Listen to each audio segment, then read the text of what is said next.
Hey guys, StarCraft here, and welcome to another lesson of Pro Teaches Noob. Continuing on from the last lesson is still returning and returning students, Ian and Alex. Hi, how's it going? Hello. And this one, it's going to be a shorter one. We're going to be going over Iron Man: The End. The end of Iron Man. What? Yep. Now, first of all, there's a few things you got to know going this. For one, this is basically playing off of what if Michelinie and Layton had continued their run of Iron Man.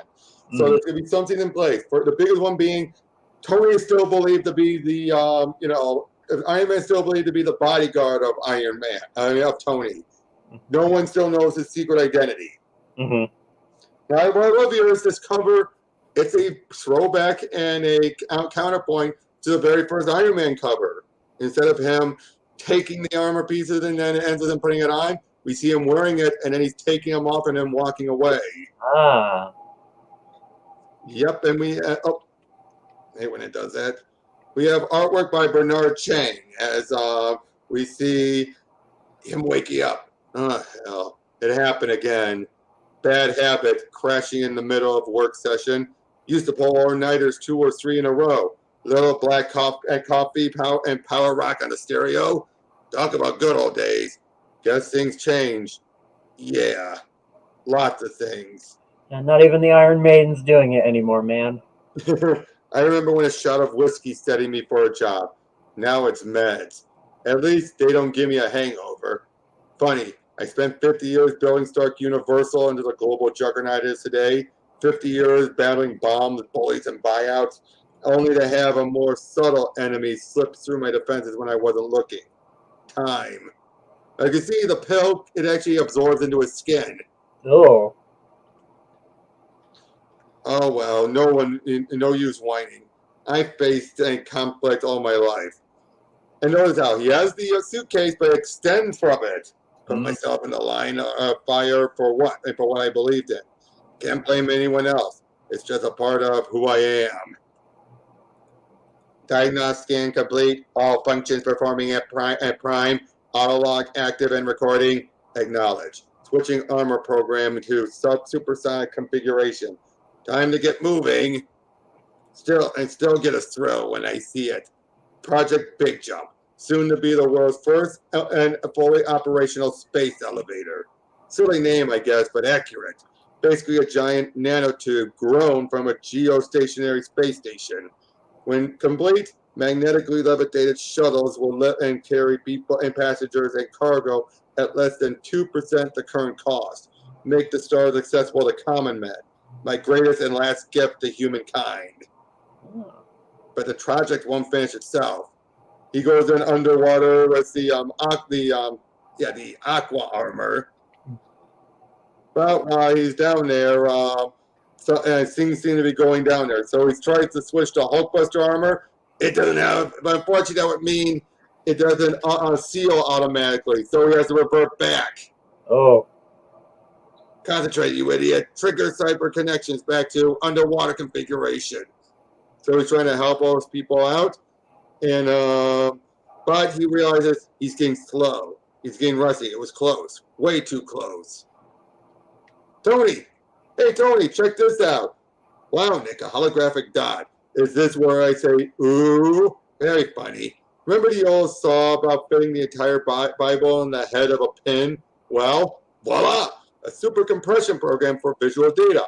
I've been kicking around in my spare time. Figure it might help with that rapid access storage problem you were working on. Gotta get back to the lab. See ya, kids. Paging Mr. Stark, your wife is waiting in your office, sir. I don't think they don't really mention who she is. Oh. Oh no, Senator Cabe. Oh, okay. Best Cabe. They do give it. Best Cabe. I screwed up, Bess. It looked like Iron Man miscalculated, but the public doesn't realize I am Iron Man, but his actions are mine. People almost died.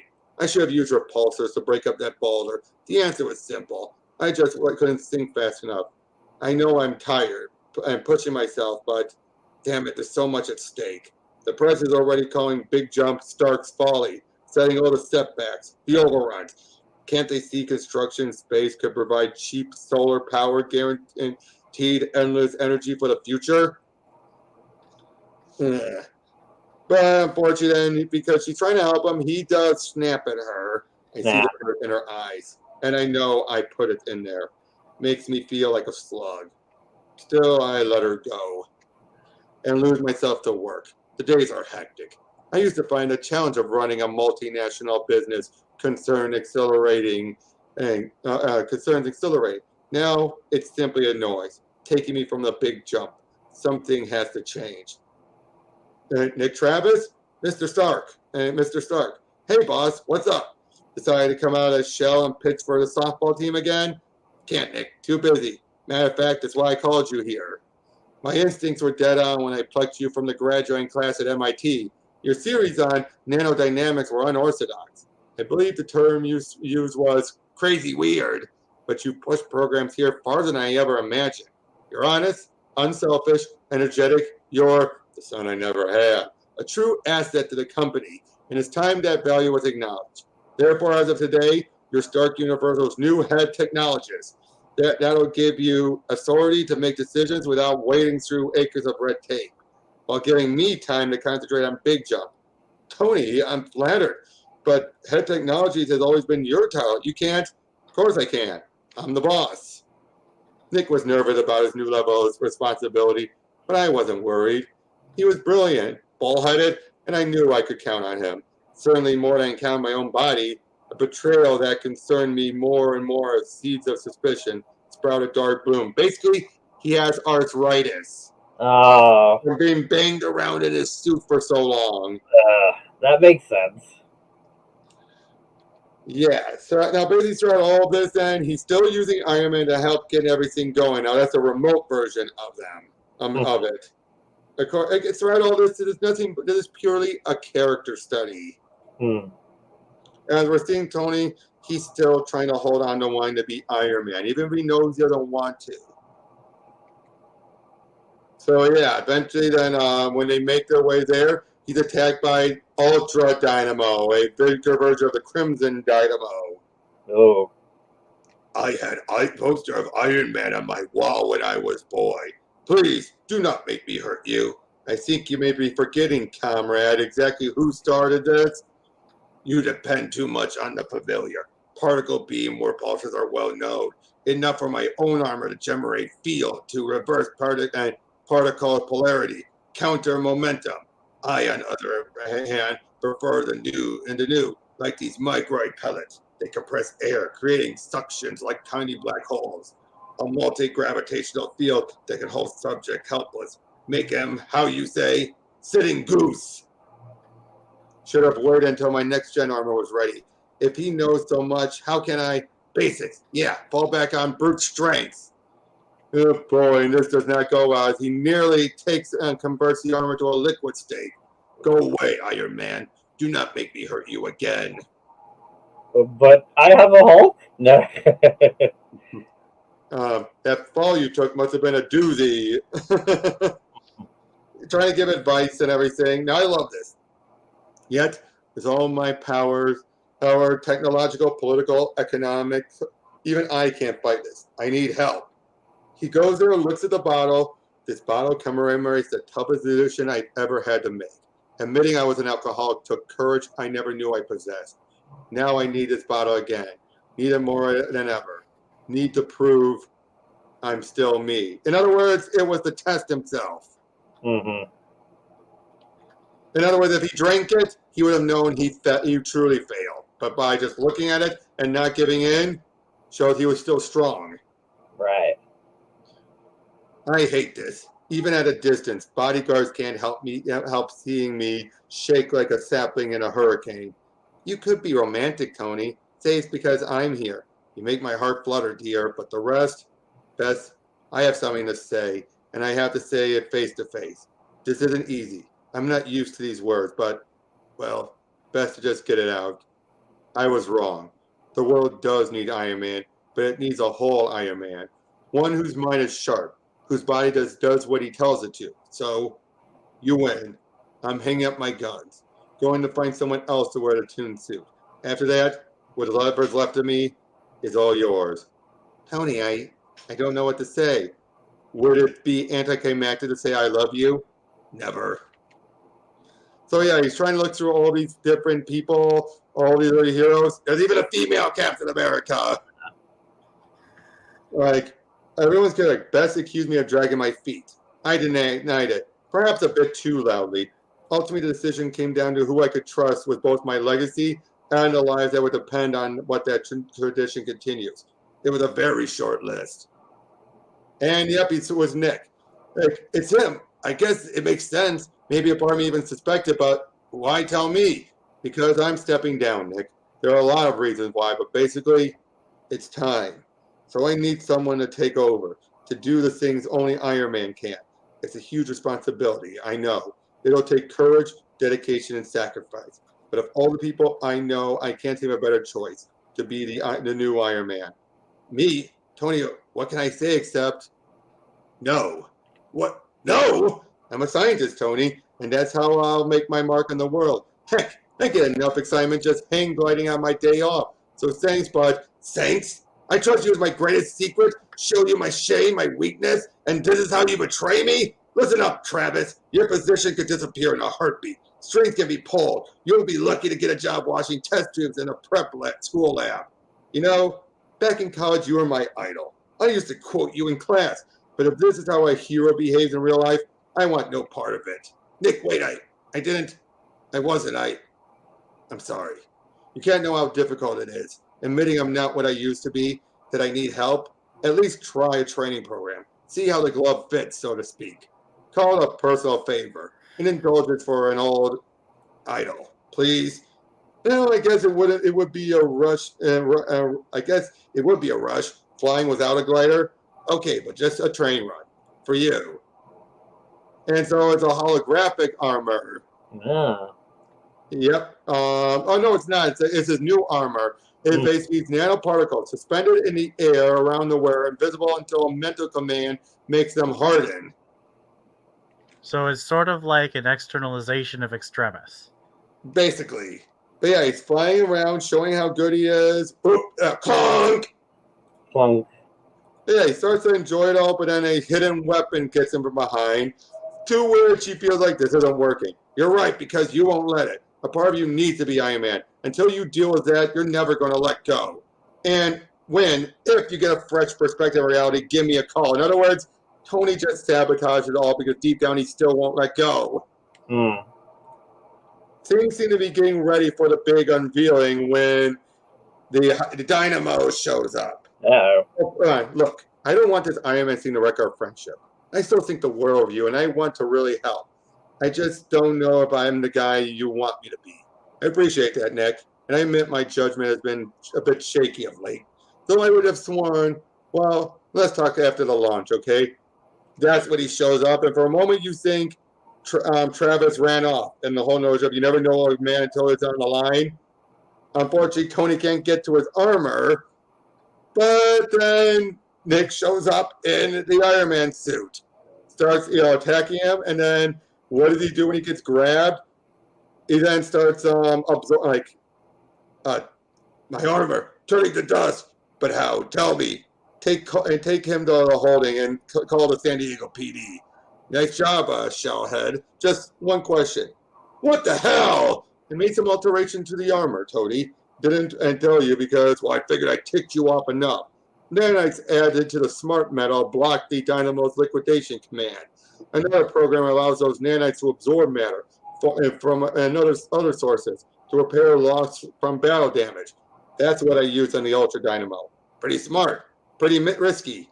I misjudged you, Nick. Maybe we both did. So yeah, this is the proudest moment of my life, and quite possibly the most humbling. Over the last few weeks, I've learned many things, not the least of which is the inevitability of change. Fight change, and you'll lose. To win, you have to accept change. Embrace it. Use it to make things better. That's why I made the decision to leave the Earth. Yes, Beth and I are retiring, moving to the space station. Low gravity is much kinder on old bones. But don't worry, we decided to leave a little something behind. Iron Man. Iron Man began as a corporate symbol, true, but over the years, he's become much more, a symbol of justice, of honor, of hope. And that's something we'll all work very hard to assure will never change. And they make their way up, and yeah, basically they look down, they feel like it'll be, I may not be Iron Man anymore, but I'm still Tony Stark. I'll be Tony Stark until the day I die, and Tony Stark is looking forward to tomorrow. So what did you think of that? That was really good. That's Good all right. character piece, right? Yeah, Sorry, what? These guys, a good character piece, right? it is. Yeah. I mean, these guys truly do understand Iron Man, Tony. Yeah. And It's very interesting how it doesn't. It does not feel like it's written in today's Marvel. It's In not. terms of the attitude of people towards business and Tony and. Well, no, it's continuing. What if they had continued their run and saw this is how they would have ended it? Right. So, and these were the guys who had one of the longest runs. They're the ones who gave Tony his voice. Before them, Tony didn't have much of a voice. It's just so strange to me because I've not read a lot of pre-Extremis Iron Man. Mm-hmm. And everything post-Extremis is so inflected by what Ellis did. Like, you could make an argument that Extremis was one of the most destructive Iron Man stories ever written. Oh, yeah, because it's what gave him his futurist status. And really, his guilt and his self-destructiveness. Yeah, I mean, even right beforehand, you had Kurt Busiek's run, which was a great run.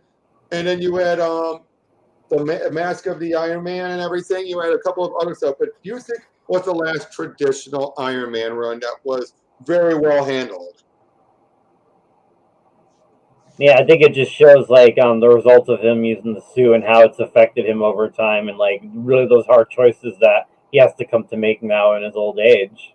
Exactly. And the fact is that it's how much of a struggle it is to let go. Yeah, being the millionaire and then going on to do all these cool things and growing as a person, especially moving back to the community with this idea of going into space and stuff like that. Yeah, but also the fact is, it's no different than alcoholism, having to let go. Oh, yeah, but that's always hard. Exactly. And like I said, I like that Nick guy, that Travis guy. I always felt like, okay, he definitely felt like he's totally said it's like the son he never had. Yeah. And I think the fact that he gave that example of the Bible was in the head of a pin was a very, very good way of introducing him. Yeah. Would you agree with that, Ian? I think it was decent. So was Rhodey not like as big before? I thought Rhodey was big in the 90s. And not when they were working on him. They're the guys who created Rhodey. Yes. They're the guys, but they're the guys who never wanted him to wear an armor. Oh. Yeah. But I guess like sorry. No, I guess I could see too like Rhodey's great and all, but I guess I could see too when Tony looks at this. He'd be as Tony by this point. What? Right, but doesn't Rhodey have kids? I thought that he had like a niece. Even if they did, they'd be focusing on the War Machine side, not Iron Man. Yeah. But as I was saying, like... And they'd be military-minded. You got to remember that. Knowing Rhodey, they would have followed him in his footsteps and been military-minded. Tony would want someone who was more like a scientist like him. Yeah, that's true. And the story is that Tony sees more of himself in this person, and he feels Travis, like, especially with the stuff like putting a Bible and all that stuff. It's like, oh, it's such a Tony thing, and it's like, time. Yeah, that's like, yeah, that's definitely someone who would understand the Stark tech and who can take legacy.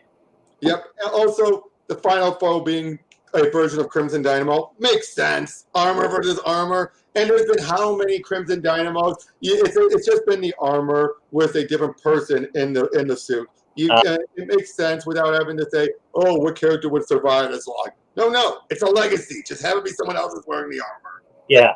One thing I failed to mention: it was Roxxon who sent Ultra-Dynamo after him. So it's like, of course, one more attack from Roxxon. But yeah, though, I mean. I think it makes sense for Tony to go out not in a blaze of glory, but just on his own terms, like he always does. Yeah, I think it's Tony Stark in a world that One at a time. Alex, you go first. Yeah, because I feel like if he just never became Iron Man and all that stuff, he was still kind of as he was, he would have wanted to go out and blaze of glory, but because of all this experience he's had at doing all these things, really made him grow as a character and I'm just gonna step down. Don't need any big fanfare. Yep. Ian, what were you saying? It's an Iron Man where the world doesn't hate Iron Man, and by the world I mean the creators, because it really feels like the creators after Ellis. Okay, so this is not completely fair. I think that Fraction and the Naufs like Iron Man.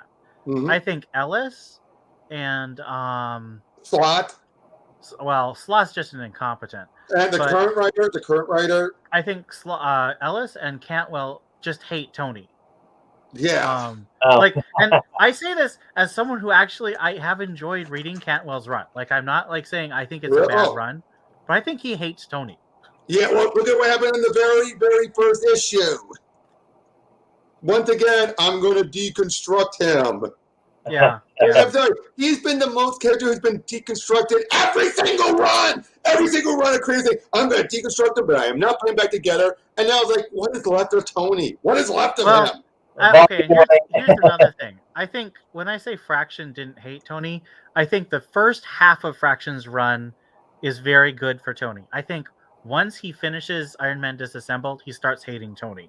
I think that was Civil War, the remnants of Civil War. He probably felt like we need a way to undo this. We didn't take the initiative with Secret Invasion, so we need. And I think he was holding on to that. Like, yeah, they ruined Tony. I'm just going to put him out of his misery. Except, see, I really love the first 2 years of Fraction's run. I think that he portrays Tony. He's the one who reminded us about Obadiah Stane, mostly because of the movie, who threw his son. Well, but I'm more talking about just the way he treats Tony as a character, because Tony is a good man in those first 2 years. After he gets disassembled, he loses every single relationship he had, and he becomes. I think Fraction hates him after that point. Right. What about the Knopf brothers? I think it's Nauf and Son. So it's Son. Oh, Son. Yeah. Sorry, I didn't know. So the Naufs are my absolute favorite Iron Man run. I love what they do. Like one of the best Mandarin stories. I think so. I think it's a really good Mandarin story. I think that they really like Iron Man. They're sort of like a throwback. They used what Ellis did, but they were literally the next person to get Iron Man after Nauf, so they still had a bunch of the pre-Nauf attitude towards Tony. But when you get to Fraction, like, the Ellis attitude has really sunk in. Right. And the fact that Ellis is basically the guy who laid the foundation for the movie, which is sort of what a lot of the writers try and copy now. What about Gillen? I haven't read Gillen. I really hate Greg Land's art, and he killed Maya in the first issue, and I just wasn't into it. So I didn't read it. Now, I would say Tom Taylor's superior Iron Man. Let's acknowledge this. He was given a task of writing Tony as an asshole because of AVX. Here's a funny thing about that's one of the few Tom Taylor books you like, isn't it? Yes, I like. How did I know? How did I know? Except for the ending, because the ending was clearly super rushed and it was awful. Well, you can't blame him for that. No, but it's still terrible. Like, it's objectively a terrible ending. But now, it's a very gripping story, and the art's really cool. I will say this.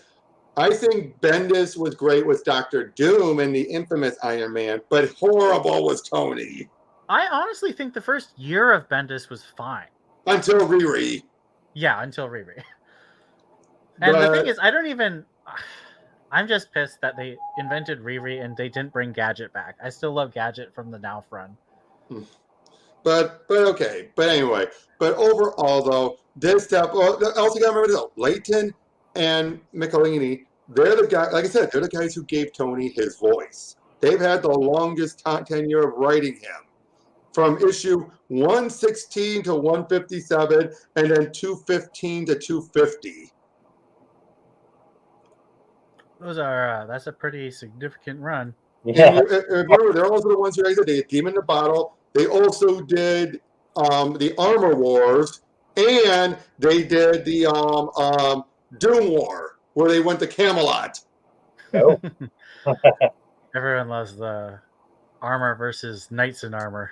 Yep, but the fact is you had 150 where he and Doom went back in time. Then you had 250 that ended their second run where they went to the far future. And then they had Legacy of Doom, which was a miniseries that dealt with the third meeting of them. There was always meant to be a trilogy. But yeah, though. So that was the end for Iron Man. And again, I would give this a solid 7. Would you agree? I think it was good. Yeah, I enjoyed it. It wasn't perfect. I think this should have been a mini series, or no, actually no, I take that back. A mini series would have been too long, but I think it deserves a few more pages. Right. Yeah. Maybe if they'd split it in half and extended each part a little bit. Exactly. I think it should have been at least either a 2-parter or a prestige format book, which would have given me up to 60 pages. Yeah. Yeah. I think we needed to have a bit more of Nick, like as a character, and I would have liked a little more of Bethany because I feel like Bethany. Now I got to tell you, Bethany's been around before.